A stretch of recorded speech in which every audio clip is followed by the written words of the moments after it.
আমি মনে করি যে আহ, বসুন্ধরার হাতে তিনটি দল ছিল। একটি হলো বসুন্ধরা কিংস নিজেরা, সাথে ছিল শেখ জামাল ক্লাব, ধানমন্ডি ক্লাব, আর একটা শেখ রাসেল ক্লাব। তো যেহেতু গতবার তারা তাদেরকে প্যাট্রন করেছে, তো আমি মনে করি যে এবারও তাদের করা উচিত। কারণ ফুটবল তো কোনো রাজনৈতিক দল না, এখানে মাঠে খেলোয়াড়দের রুজি রোজগারের ব্যাপার আছে। এখানে কারো ব্যক্তি কোনো কিছু না। তো আমি মনে করি যে যেহেতু দলগুলো পার্টিসিপেট করতে চাচ্ছে না, বসুন্ধরা এই ক্ষেত্রে এগিয়ে আসা উচিত। এখানে আহ, শেখ রাসেল 20-25 বছরের একটি দল, এবং একটা শিশুর নামে একটি দল। এখানে কোনো রাজনৈতিক কোনো ইয়ে থাকা উচিত বলে আমি মনে করি।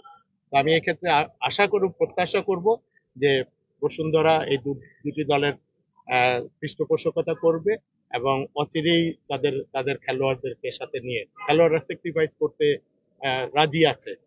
আমার কাছে আরেকটি প্রস্তাব আছে, বসুন্ধরা কিংস তো অনেক টাকা খরচ করে, তারা যেহেতু বলেছে যে বিদেশি খেলোয়াড় প্রয়োজন নাই, তো যদি নতুন লোকাল খেলোয়াড়দের নিয়ে করে, তাহলে বসুন্ধরা যেই টাকাগুলো ব্যয় করবে সেই টাকা দিয়ে তিনটি দল কিন্তু চালানো যায় ইজিলি। আর চিরাং আবাহনী তরফদার সাহেব অনেক কথা বলছেন, এখন মাঠে আসছেন। উনি চাচ্ছেন যে ফুটবলের সাথে হয়তো রাগের মাথায় ও বলছে যে আমি থাকবো না। তো আমি মনে করি তরফদার সাহেব চিরাং আবাহনীর হাল ধরা উচিত। আর যদি না ধরে আমরা ভেবে নিব যে উনি শুধু পলিটিক্যাল কারণেই হয়তো ফুটবলের জন্য এসেছিলেন, আবার এই কারণে সে সরে যাচ্ছে। তো আমার কাছে একটা আবদার ওনার কাছে, যে উনি যে চিরাং আবাহনী দলটিও সে করে, ওনার করা উচিত। এবং আমার মনে হয় রাস্তা খুব পরিষ্কার, এবং খেলোয়াড়রা হয়তো তিনটি দল যদি দাঁড়িয়ে যায়, অন্যান্য দলগুলো হয়তো পার্টিসিপেট করবে।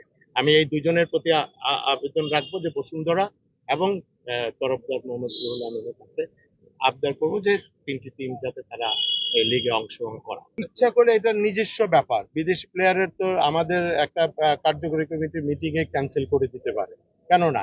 যদি এএফসি কাপের কোনো মেটার থাকে, তাহলে সেকেন্ড উইন্ডোতে যে আবারও যে দলগুলো খেলবে ওদের জন্য রেজিস্ট্রেশন করতে পারে, করে নিয়ে এএফসি কাপে তারা খেলতে পারে। এটা তো কোনো বাইন্ডিং।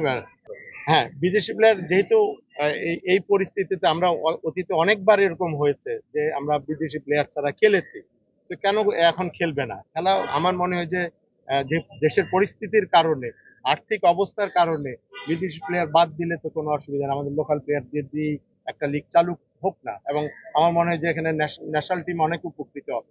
লোকাল প্লেয়াররা যদি খেলতে পারে, প্রত্যেকটা টিমে যদি খেলতে পারে, আমার মনে হয় ন্যাশনাল টিমও উপকৃত হবে।